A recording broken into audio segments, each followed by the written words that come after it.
স্বাভাবিক থাকতে হবে, একেবারে স্বাভাবিক। বৌদি ঠিক কথাই বলেছেন।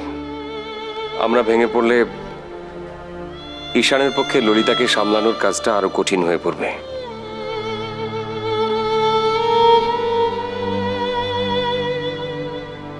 নিজেদের দুঃখকে বড় করে দেখার সময় এটা নয়।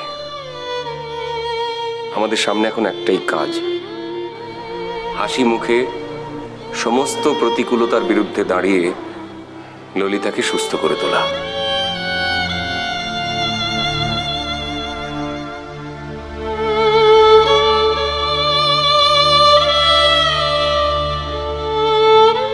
কি হলো, তোমরা সবাই চুপ করে আছো কেন?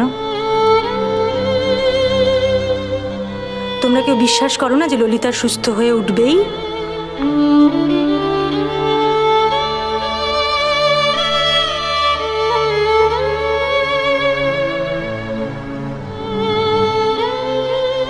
আছে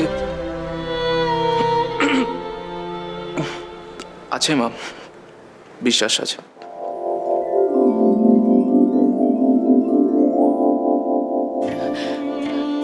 হ্যাঁ হ্যাঁ মা, ললিতা ভালো হয়ে যাবে।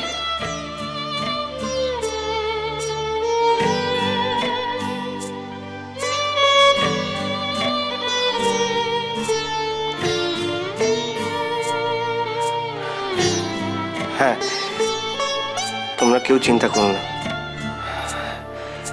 লাইরি বাড়ির এই স্পিরিট অফ লাইফটা দমে যাবে না।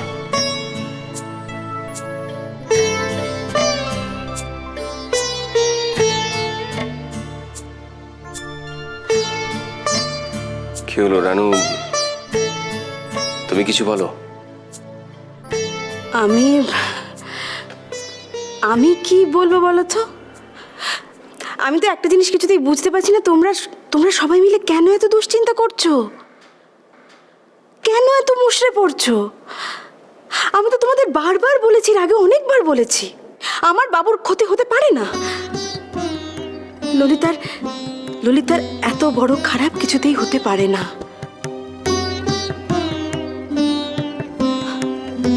আচ্ছা কেন হবে বলো তো? আমি জীবনে কোনো দিন কারুর কোনো ক্ষতি করেছি? করিনি তো। তাই আমি জানি আমার বাবুর কোনো ক্ষতি হবে না। না, ভগবান এত বড় অন্যায় আমাদের সঙ্গে কিছুতেই করতে পারেন না। রজনী দোলন, তোরা কিন্তু ভেঙে পড়িস না, অনেক শক্ত থাকতে হবে।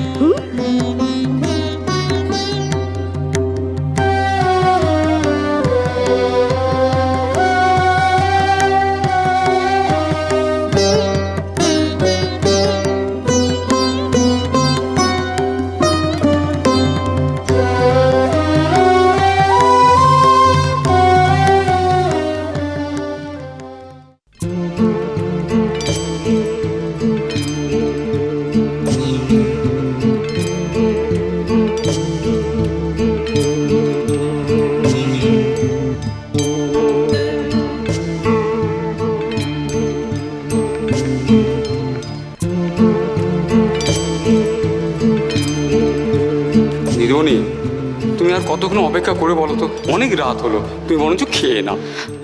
না নারায়ণদা, বাবা আসুক, সেই সকাল থেকে বেরিয়েছে, আজকে তো অফিসেও যায়নি। কাজের মানুষ, কত মিটিংয়ে আটকে গেছেন, তাই দেরি হচ্ছে, এসে পড়বে। একটা খবর তো দিতে পারতো, মোবাইলও সুইচ অফ করে রেখে দিয়েছে, কে জানে কি হলো।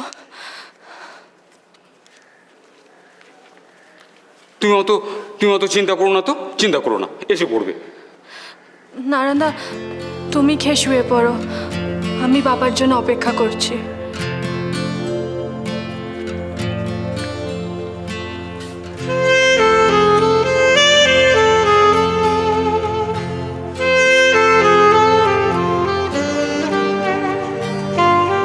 দিদির বায়োপসি রিপোর্টটা কি এলো কে জানে। খারাপ কিছু বলে কি বাবা বাড়ি ফিরছে না? দিদির বাড়িতে তো ফোন করতেও ভয় লাগছে আমার। আচ্ছা, আমারও যে চিন্তা হতে পারে সে কথাটা কি বাবা একবারও ভাবছে না?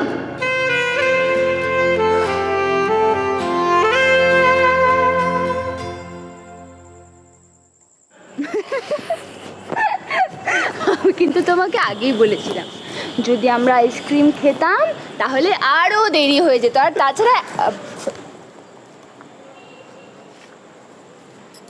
এইখানটায় ছিল না গাড়িটা?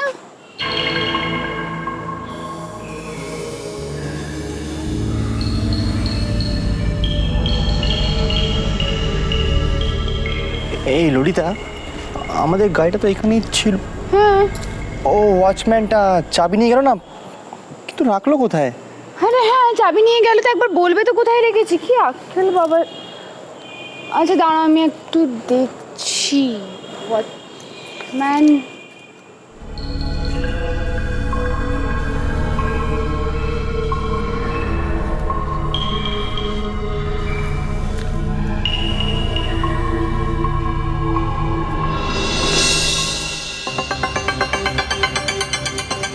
ঈশান, তাড়াতাড়ি এদিকে এসো।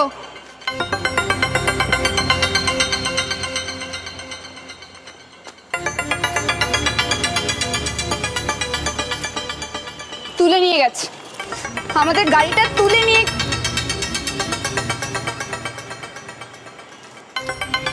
এত রাতে গাড়িটা ছাড়ানো। আমি বরঞ্চ বাবাকে ফোন করি, বাবা গাড়ি এসে নিয়ে যাক আমাদের। এক সেকেন্ড।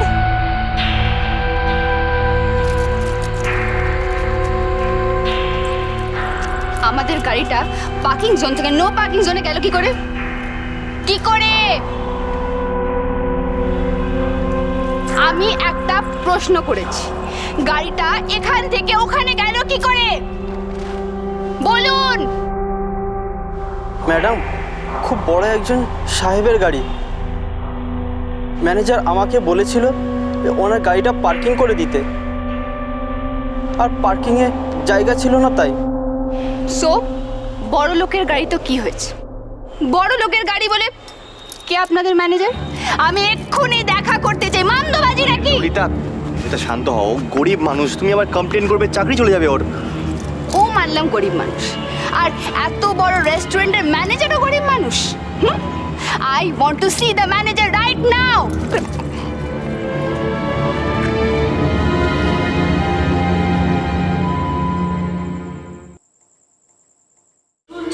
বলছে যে এত রাত, ওই দেখো আলোটা নিভিয়ে দিয়েছো। বলছি কি যে এত রাত হয়ে গেছে তো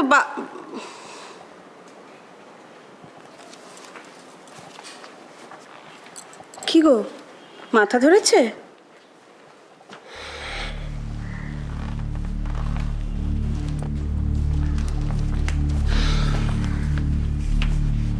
কি হলো কি তোমার? ভয় পেয়ে গেছো? আচ্ছা কি আশ্চর্য, তুমি না এখন বাড়ির মাথা, হ্যাঁ? তোমার ওপর বাড়ির সবাই ভরসা করে আছে। এখন তুমি যদি এভাবে হাল ছেড়ে দাও, বাড়ির বাকি সবাই কি করবে বলো তো? কি ভাবছো কি?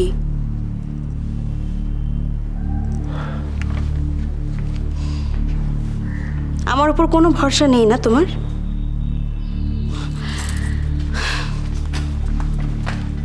একটা কথা আমি বলো তো, আমরা কোনো দিন কারোর খারাপ চেয়েছি? চাইনি তো। কোনো দিন কারোর জন্য খারাপ কিছু ভেবেছি? তাও ভাবিনি। তাহলে আমাদের ললিতার কেন খারাপ হবে?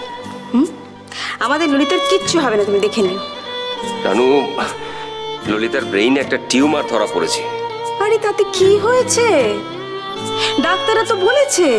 কি বলেছে সেটা শোনোনি? এত তাড়াতাড়ি ধরা পড়েছে, বেশি দেরি তো হয়নি, তো তাড়াতাড়ি চিকিৎসা হবে, ভালো হয়ে যাবে ললিতা, ব্যাস। তোমার একটুও চিন্তা হচ্ছে না?